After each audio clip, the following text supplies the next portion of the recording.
87 নম্বর আয়াতে, সূরা বাকারার 87 নম্বর আয়াতে আল্লাহ রাব্বুল আলামিন বলেন, ওয়ালাকাদ আতাইনা মূসাল কিতাব ওয়া কাফাইনা মিন বাদিহি বিররুসুল, আমি মূসাকে কিতাব নাজিল করেছি এবং তারপরে অনেক রসুল প্রেরণ করেছি।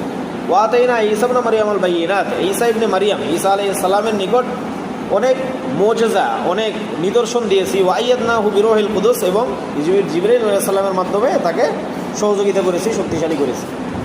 আফাকুল্লামা জাআকুম রাসূলুম বিমা লা তাহওয়া আনফুসুকুম ইস্তাকবারতুম, এখানে দু একটা কথা বলা আমার উদ্দেশ্য। এটা গত সপ্তাহে আলোচনা চলে গিয়েছে, তারপরও দু একটা কথা বাকি ছিল, সময়ের স্বল্পতার কারণে বা জেনে ছিল না, তো এটা বলে নিই। যখনই দেখেন এই আয়াতের অর্থগুলো দেখেন, আফাকুল্লামা জাআকুম রাসূলুম, যখনই তোমাদের নিকট কোনো রসুল আসে, বিমা লা তাহওয়া আনফুসুকুম, যে সেই রসুলের কথা, সেই রসুল আল্লাহ রাব্বুল আলামিন যে সমস্ত বিধিবিধানের কথা বলেন সেটা তোমাদের মন মতো হয় না। সেটা যখন তোমাদের মন মতো হয় না, তখন তোমরা কি করো, মানে আমরা একরকম চাচ্ছি, আল্লাহ তাআলা বিধান আরেক রকম দিচ্ছে, আমরা একরকম চাচ্ছি, আম্বিয়া ইকরাম আরেক রকম বলতেছে, তখন তোমরা কি করো, ইস্তাকবারতুম, তোমরা তার সাথে অহংকার প্রদর্শন করো। তখন তোমরা ওই আম্বিয়া ইকরামের সাথে কী করে, বনী ইসরাইল কী করছিল, অহংকার প্রদর্শন করছিল। আমরা করি কি না, এখন আমাদের বিষয়। আমাদের সামনে আল্লাহ রাব্বুল আলামিনের কোনো বিধান কোনো আলেম যদি বলেন, হ্যাঁ, কোনো মসজিদের খতিব সাহেব যদি বলেন বা কোনো আলেম ওয়াজের মধ্যে বলেন, ঠিক আছে, যখন আমাদের মন মতো হয় না, তখন আমরা সেটাকে কইলেই হইল, এরকম একটা মন মানসিকতা আসে না।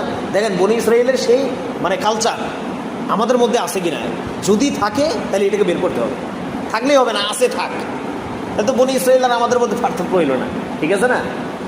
বুঝতে পারছি না বিষয়টা? তো এইখান থেকে মানে আমাদেরকে শিখতে হবে যে তাদের আচরণের সাথে আমাদের আচরণ যেন মিলে না যায়। যদি মিলে যায় তাহলে তারা যেরকম লানতপ্রাপ্ত ছিল আমরাও এরকম লানতপ্রাপ্ত হয়ে যাবো, তারা যেমন ধ্বংসপ্রাপ্ত ছিল আমরাও সেরকম ধ্বংসপ্রাপ্ত হয়ে যাবো। তারা এক নম্বর কী করতো, ইস্তাকবারতুম, অহংকার প্রদর্শন করতো। আল্লাহ রাব্বুল আলামিন কোনো একটা বিধানের কথা বললে, কোনো একটা রুলসের কথা, কোনো একটা সিস্টেমের কথা বললে, আম্বিয়া ইকরাম যখন বলতো, তখন তারা কী করতো, অহংকার প্রদর্শন করতো, যে এটা বললেই মানা লাগবে নাকি, বা সেই এরকম একটা মন মানসিকতা তাদের মধ্যে ছিল। আমাদের মধ্যেও যদি থেকে থাকে তাহলে এটাকে পরিবর্তন করতে হবে। বুঝতে পারছি না আমরা? তারপরে ফাফারিকুন কাযযাবতুম, এবং সে বনী ইসরাইলরা কী করতো, মানে কিছু আম্বিয়া ইকরামকে বলতো মিথ্যাবাদী। আম্বিয়া ইকরামকে কী বলতো, মিথ্যাবাদী। বর্তমান যুগের ওলামা ইকরামকে অনেক মানুষ বলে কিনা মিথ্যাবাদী বলে, আরও অনেক ধরনের শব্দ বলে, যেমন বলে ধর্মান্ধ বলে, তারপরে বলে ধর্ম ব্যবসায়ী বলে। ইসলামের একটা বিধিবিধান বলতেছে, মানে এটার বিপরীতে কি বলা হয়, মানে ওই যে বনী ইসরাইল মিথ্যারোপ করতো, মিথ্যারোপ করার সাথে মিলে যায়, ওই তখন বলে তখন এটার বিপরীতে একটা কথা বলতে হবে যে ধর্ম ব্যবসায়ী, ধর্মান্ধ, ঠিক আছে, মানে এইরকম একটা মৌলবাদী। আমি আজকে একটা খবর শুনলাম একটা দেশের ব্যাপারে, সেই দেশে মোটামুটি কোরআনুল কারীম ইসলামী বিধিবিধান অনুযায়ী রাষ্ট্র পরিচালনা করার চেষ্টা করতেছে তারা।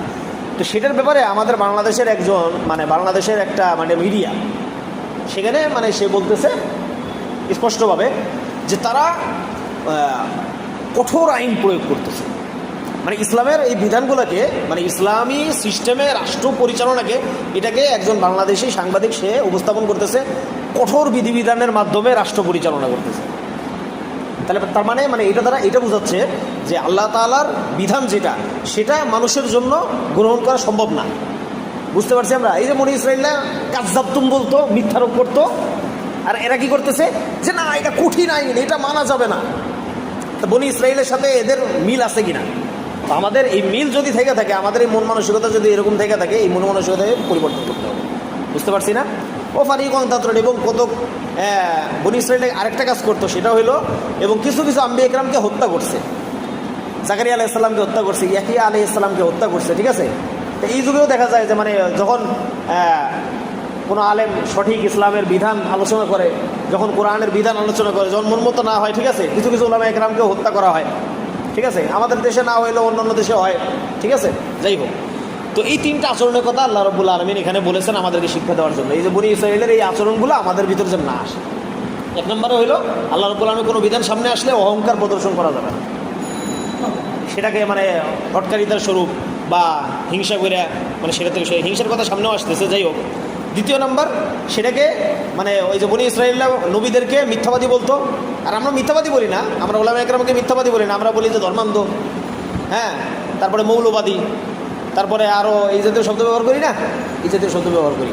তো এগুলো মন মানসিকতা থেকে আমাদের মন মানসিকতা পরিবর্তন করতে হবে। যদি না করতে পারি তাহলে ওই ইহুদিরা যে সিস্টেমের শাস্তি ভোগ করবে আমাদেরকে ওই একই সিস্টেমে শাস্তি ভোগ করতে হবে। এই সামনে আরও আলোচনা আসতেছে। যাই হোক, এই কথাটা, এই 2-3টা কথা বলা আমার উদ্দেশ্য ছিল। এটা গত সপ্তাহে আলোচনা চলে গেছে এই আয়াত।